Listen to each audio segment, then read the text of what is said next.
Aladdin and the Wonderful Lamp. There once lived a poor tailor, who had a son called Aladdin, a careless, idle boy who would do nothing but play ball all day long in the streets with little idle boys like himself. This so grieved the father that he died, yet, in spite of his mother's tears and prayers, Aladdin did not mend his ways. One day, when he was playing in the streets as usual, a stranger asked him his age, and if he was not the son of Mustafa the tailor. "I am, sir," replied Aladdin. "but he died a long while ago." On this the stranger, who was a famous African magician, fell on his neck and kissed him, saying, "I am your uncle, and knew you from your likeness to my brother. Go to your mother and tell her I am coming." Aladdin ran home and told his mother of his newly found uncle. "Indeed, child," she said, "your father had a brother, but I always thought he was dead." However, she prepared supper, and bade Aladdin seek his uncle, who came laden with wine and fruit. He presently fell down and kissed the place where Mustafa used to sit, bidding Aladdin's mother not to be surprised at not having seen him before, as he had been 40 years out of the country. He then turned to Aladdin, and asked him his trade, at which the boy hung his head, while his mother burst into tears. On learning that Aladdin was idle and would learn no trade, he offered to take a shop for him and stock it with merchandise. Next day he bought Aladdin a fine suit of clothes and took him all over the city, showing him the sights, and brought him home at nightfall to his mother, who was overjoyed to see her son so fine. The next day the magician led Aladdin into some beautiful gardens a long way outside the city gates. They sat down by a fountain and the magician pulled a cake from his girdle, which he divided between them. They then journeyed onward till they almost reached the mountains. Aladdin was so tired that he begged to go back, but the magician beguiled him with pleasant stories, and led him on in spite of himself. At last they came to two mountains divided by a narrow valley. "We will go no farther," said the false uncle. "I will show you something wonderful, only do you gather up sticks while I kindle a fire." When it was lit the magician threw on it a powder he had about him, at the same time saying some magical words. The earth trembled a little and opened in front of them, disclosing a square flat stone with a brass ring in the middle to raise it by. Aladdin tried to run away, but the magician caught him and gave him a blow that knocked him down. "What have I done, uncle?" he said piteously, whereupon the magician said more kindly, "Fear nothing, but obey me. Beneath this stone lies a treasure which is to be yours, and no one else may touch it, so you must do exactly as I tell you." At the word treasure Aladdin forgot his fears, and grasped the ring, as he was told, saying the names of his father and grandfather. The stone came up quite easily, and some steps appeared. "Go down," said the magician. "At the foot of those steps you will find an open door leading into 3 large halls. Tuck up your gown and go through them without touching anything, or you will die instantly. These halls lead into a garden of fine fruit trees. Walk on until you come to a niche in a terrace where stands a lighted lamp. Pour out the oil it contains, and bring it to me." He drew a ring from his finger and gave it to Aladdin, bidding him prosper. Aladdin found everything as the magician had said, gathered some fruit off the trees, and, having got the lamp, arrived at the mouth of the cave. The magician cried out in a great hurry, "Make haste and give me the lamp." This Aladdin refused to do until he was out of the cave. The magician flew into a terrible passion, and throwing some more powder onto the fire, he said something, and the stone rolled back into its place. The magician left Persia forever, which plainly showed that he was no uncle of Aladdin's, but a cunning magician, who had read in his magic books of a wonderful lamp, which would make him the most powerful man in the world. Though he alone knew where to find it, he could only receive it from the hand of another. He had picked out the foolish Aladdin for this purpose, intending to get the lamp and kill him afterward. For 2 days Aladdin remained in the dark, crying and lamenting. At last he clasped his hands in prayer, and in so doing rubbed the ring, which the magician had forgotten to take from him.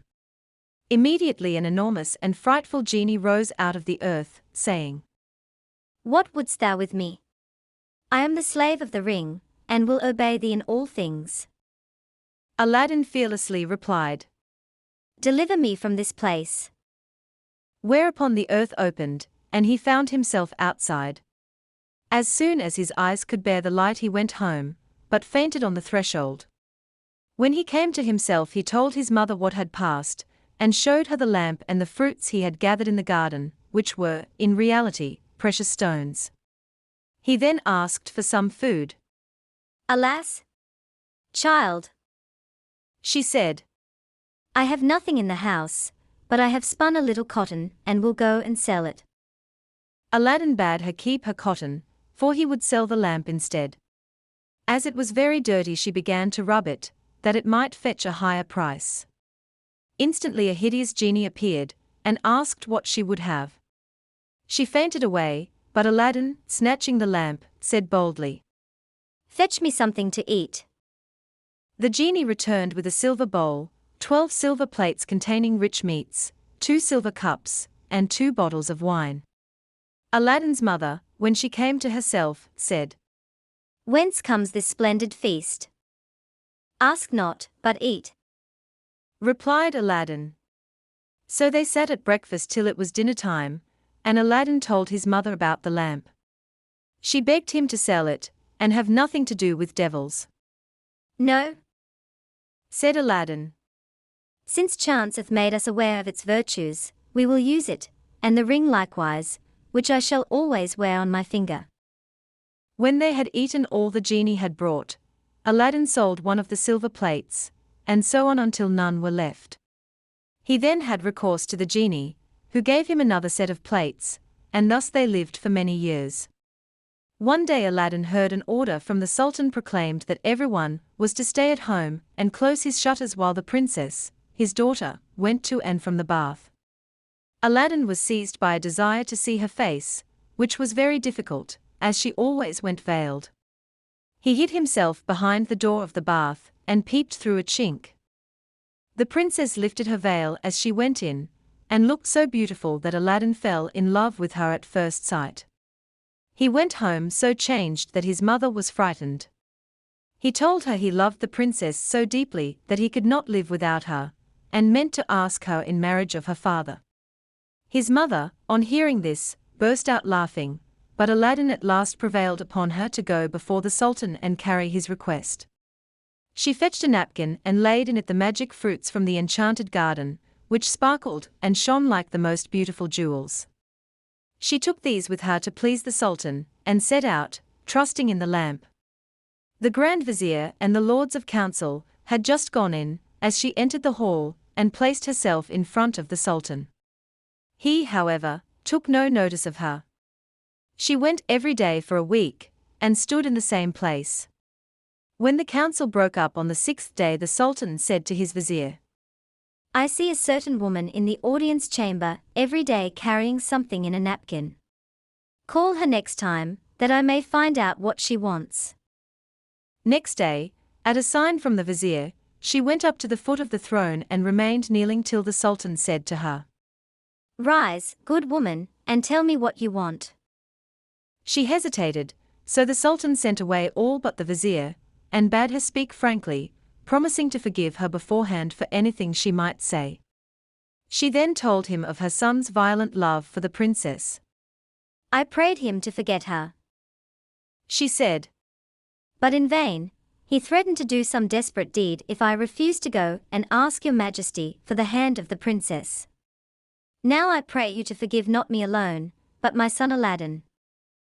The Sultan asked her kindly what she had in the napkin, whereupon she unfolded the jewels and presented them. He was thunderstruck, and turning to the vizier said, "What sayest thou?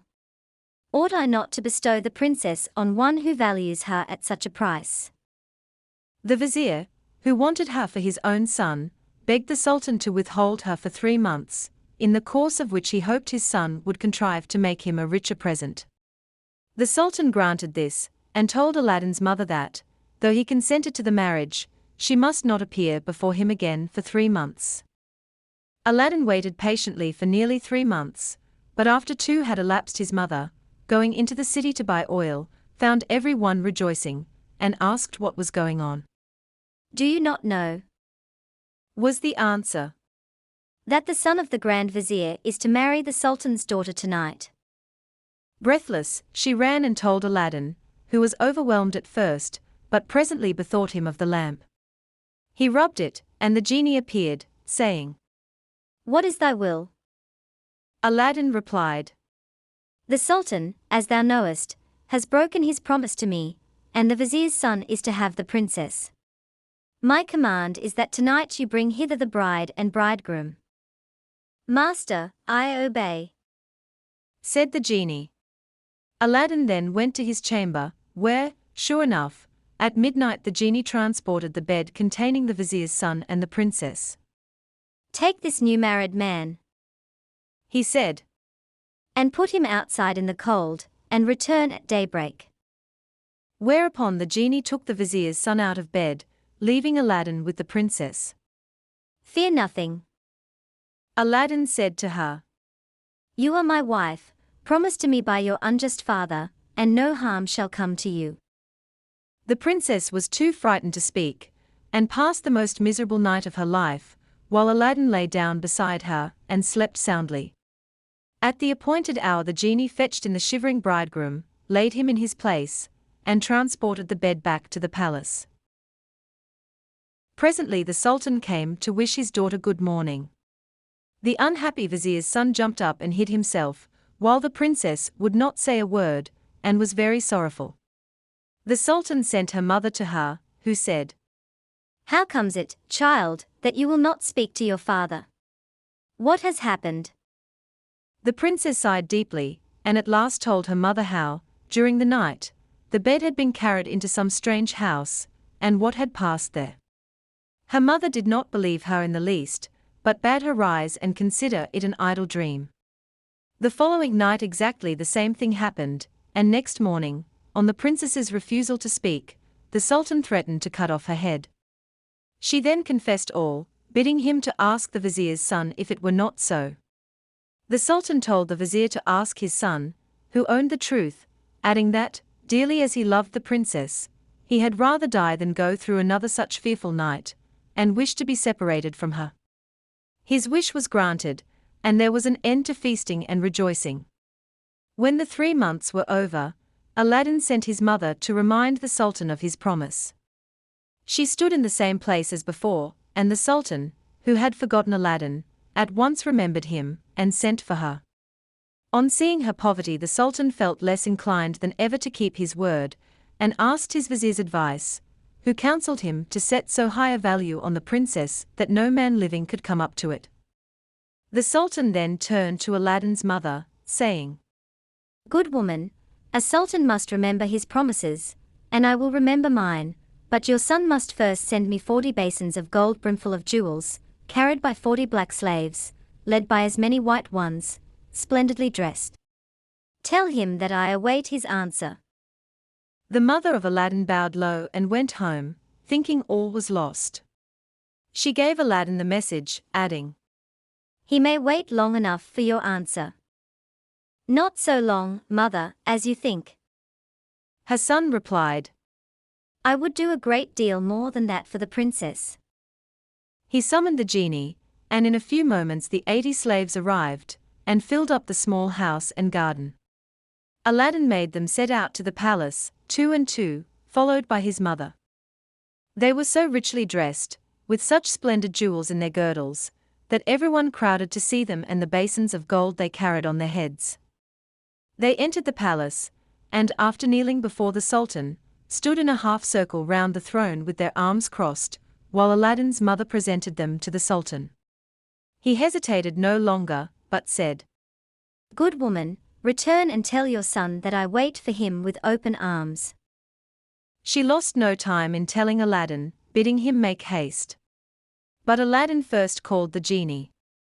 I want a scented bath, He said, a richly embroidered habit, a horse surpassing the Sultan's, and 20 slaves to attend me.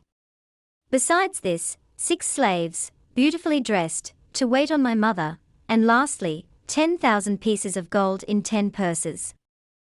No sooner said than done. Aladdin mounted his horse and passed through the streets, the slaves strewing gold as they went. Those who had played with him in his childhood knew him not, he had grown so handsome. When the Sultan saw him, he came down from his throne, embraced him, and led him into a hall where a feast was spread, intending to marry him to the princess that very day. But Aladdin refused, saying, I must build a palace fit for her. And took his leave.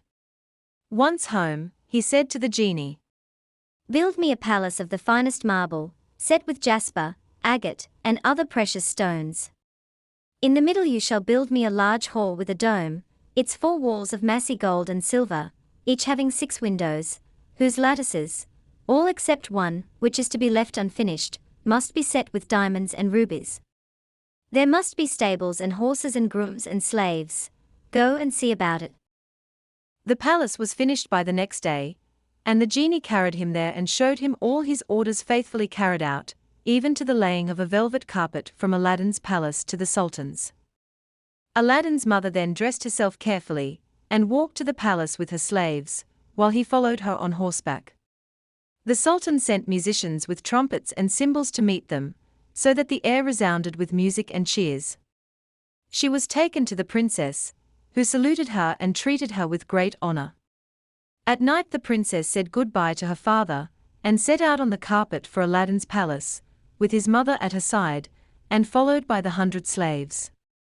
She was charmed at the sight of Aladdin, who ran to receive her. Princess, he said, blame your beauty for my boldness if I have displeased you. She told him that, having seen him, she willingly obeyed her father in this matter. After the wedding had taken place, Aladdin led her into the hall, where a feast was spread, and she supped with him, after which they danced till midnight. Next day Aladdin invited the Sultan to see the palace. On entering the hall with the 24 windows, with their rubies, diamonds, and emeralds, he cried, It is a world's wonder. There is only one thing that surprises me. Was it by accident that one window was left unfinished? No, sir, by design. Returned Aladdin. I wished your majesty to have the glory of finishing this palace. The Sultan was pleased, and sent for the best jewelers in the city. He showed them the unfinished window, and bade them fit it up like the others. Sir, replied the spokesman, we cannot find jewels enough. The Sultan had his own fetched, which they soon used, but to no purpose, for in a month's time the work was not half done. Aladdin, knowing that their task was vain, bade them undo their work and carry the jewels back, and the genie finished the window at his command. The Sultan was surprised to receive his jewels again, and visited Aladdin, who showed him the window finished. The Sultan embraced him, the envious vizier meanwhile hinting that it was the work of enchantment.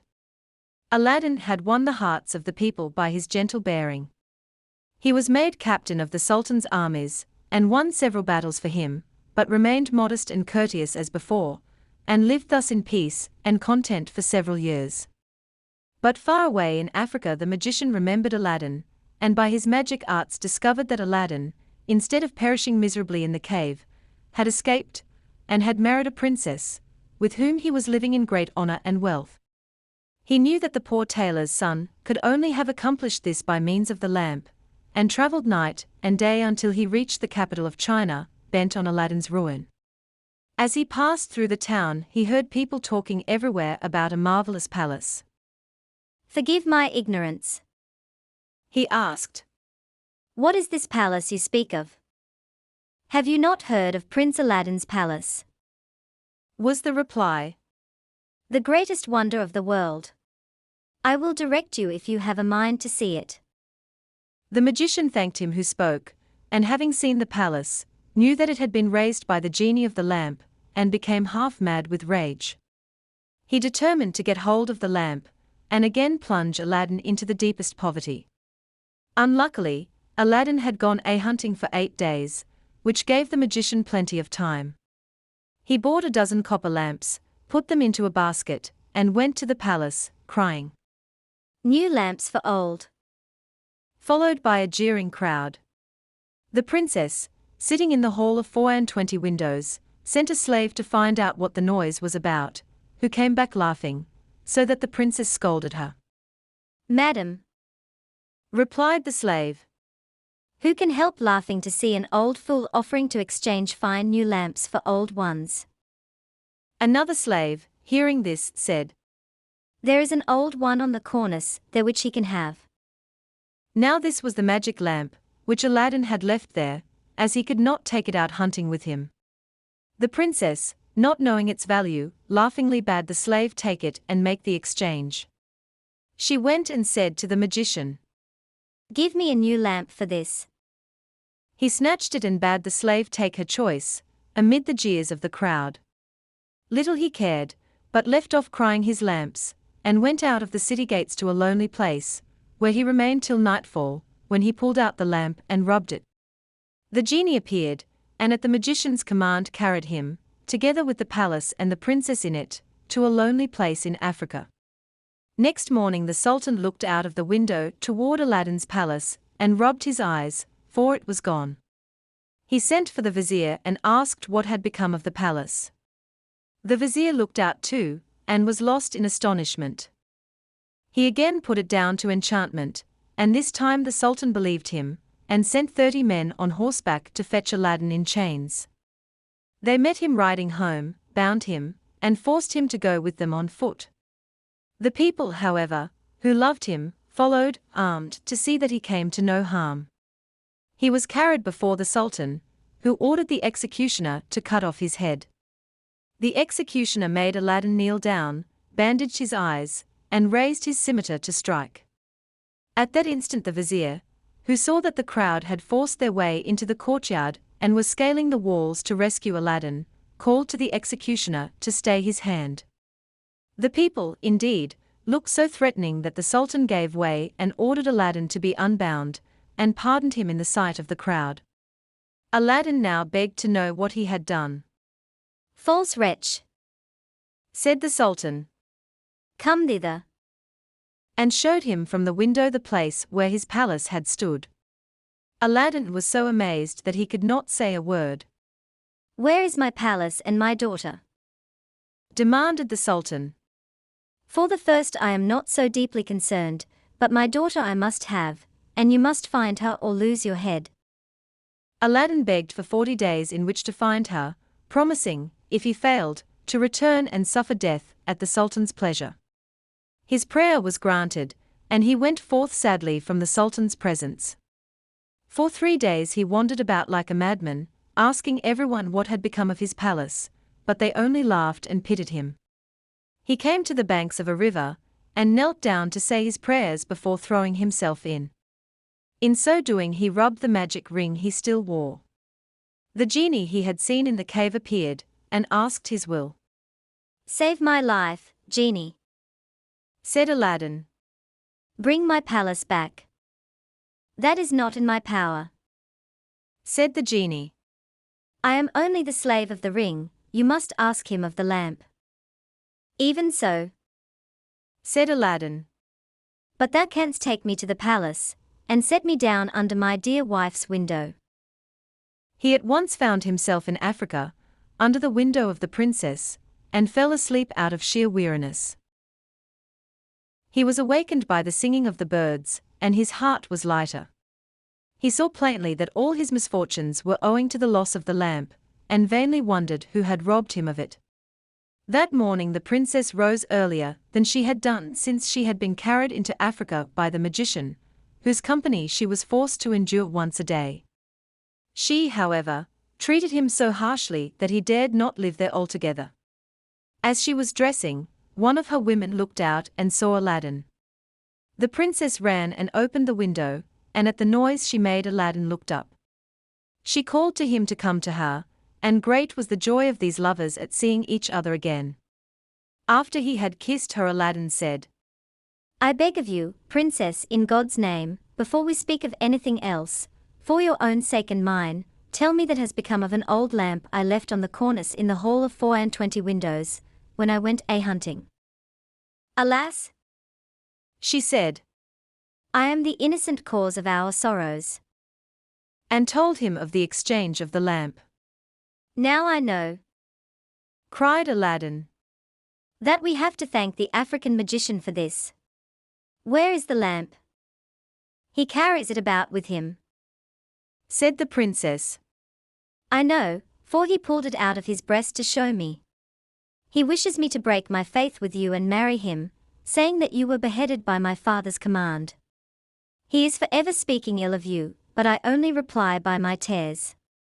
If I persist, I doubt not, but he will use violence. Aladdin comforted her, and left her for a while. He changed clothes with the first person he met in the town, and having bought a certain powder, returned to the princess, who let him in by a little side door. Put on your most beautiful dress, He said to her, and receive the magician with smiles, leading him to believe that you have forgotten me. Invite him to sup with you, and say you wish to taste the wine of his country. He will go for some, and while he is gone I will tell you what to do. She listened carefully to Aladdin, and when he left she arrayed herself gaily for the first time since she left China. She put on a girdle and headdress of diamonds, and seeing in a glass that she was more beautiful than ever, received the magician, saying, to his great amazement, I have made up my mind that Aladdin is dead, and that all my tears will not bring him back to me, so I am resolved to mourn no more, and have therefore invited you to sup with me, but I am tired of the wines of China, and would fain taste those of Africa. The magician flew to his cellar, and the princess put the powder Aladdin had given her in her cup. When he returned she asked him to drink her health in the wine of Africa, handing him her cup in exchange for his, as a sign she was reconciled to him. Before drinking the magician made her a speech in praise of her beauty, but the princess cut him short, saying, Let us drink first, and you shall say what you will afterward. She set her cup to her lips and kept it there, while the magician drained his to the dregs and fell back lifeless. The princess then opened the door to Aladdin, and flung her arms round his neck, but Aladdin put her away, bidding her leave him, as he had more to do. He then went to the dead magician, took the lamp out of his vest, and bade the genie carry the palace and all in it back to China. This was done, and the princess in her chamber only felt 2 little shocks, and little thought she was at home again.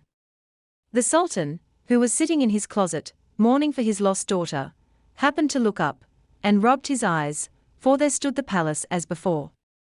He hastened thither, and Aladdin received him in the hall of the 24 windows, with the princess at his side. Aladdin told him what had happened, and showed him the dead body of the magician, that he might believe. A 10 days' feast was proclaimed, and it seemed as if Aladdin might now live the rest of his life in peace, but it was not to be. The African magician had a younger brother, who was, if possible, more wicked and more cunning than himself. He traveled to China to avenge his brother's death, and went to visit a pious woman called Fatima, thinking she might be of use to him. He entered her cell and clapped a dagger to her breast, telling her to rise and do his bidding on pain of death. He changed clothes with her, colored his face like hers, put on her veil, and murdered her, that she might tell no tales. Then he went toward the palace of Aladdin, and all the people, thinking he was the holy woman, gathered round him, kissing his hands and begging his blessing. When he got to the palace, there was such a noise going on round him that the princess bade her slave look out of the window and ask what was the matter. The slave said it was the holy woman, curing people by her touch of their ailments, whereupon the princess, who had long desired to see Fatima, sent for her. On coming to the princess, the magician offered up a prayer for her health and prosperity. When he had done, the princess made him sit by her, and begged him to stay with her always. The false Fatima, who wished for nothing better, consented, but kept his veil down for fear of discovery.